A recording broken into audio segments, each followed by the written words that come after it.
garwa. Napa kok kudu apik karo garwa?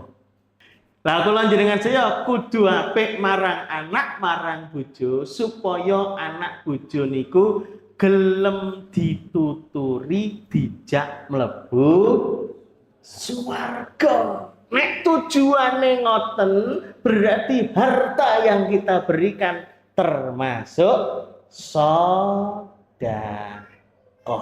Ngoten niku lho. Dadi nek jenengan perlu nyolu, ngerti nyolu mboten, Mbak? Nyolu ngerti mboten? Nyolu nek bahasa ini ya nyogok gitu. Napa? Ngelulu, nyogok. Wis pokoke penjalukmu apa dik tak turuti. Sing penting wayah ngaji, wayah ngibadah, wayah maca Quran, layanan karo wong lanang apik ngono. Mboten apik jenengan tegur. Dik, aku jane ra perlu layananmu, ora perlu. Tapi kita jelaske sebabe awakmu ki perlu ridone wong lanang. Lah iki lanang iki aku lanang.